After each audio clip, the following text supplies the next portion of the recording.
শাহিদ, জানাবেন প্রতীক বরাদ্দ কার্যক্রমের আর 2 ঘন্টা সময় হাতে রয়েছে, নির্বাচনী কার্যক্রম কেমন চলছে এবং পরিবেশ নিয়ে প্রার্থীরা কি বলছেন?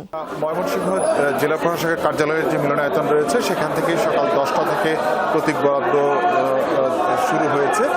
ময়মনসিংহের যে ময়মনসিংহ 1 আসন হালুয়াঘাট ধুলারো সেটি দিয়ে শুরু হয়েছে এবং আমি যদি আপনাকে একটু দেখাই এখানে এই প্রতীক বরাদ্দের কেন্দ্র করে কিন্তু একটি উৎসবমুখর পরিবেশ আমি দেখেছি।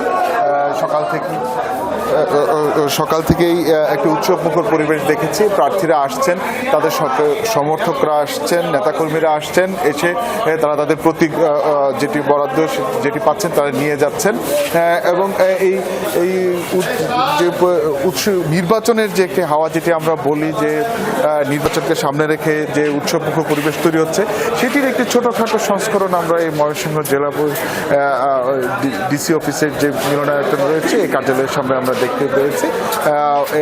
চলবে বিকেল 4টা পর্যন্ত। তবে বেশিরভাগ প্রার্থীরাই তারা তাদের যে প্রতীক তাদের নির্ধারণ হয়েছে তারা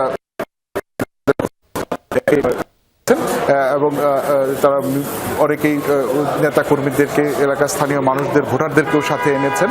সবকিছু মিলে তারা সাংবাদিকদের সাথেও যখন কথা বলেছেন তারা প্রত্যাশা ব্যক্ত করেছেন যে যাতে এই ভোটগুলো সুষ্ঠু হয় এবং আইন শৃঙ্খলা যে পরিস্থিতি সেটি যেন ঠিক থাকে এবং একটি উৎসবমুখর পরিবেশে যেন তারা তাদের যে প্রার্থীতা এবং তাদের যে ভোট সেটি তারা দেখতে চান, এমন প্রত্যাশায় তারা ব্যক্ত করেছেন সাংবাদিকদের কাছে। ধন্যবাদ আপনাকে হুসাইন।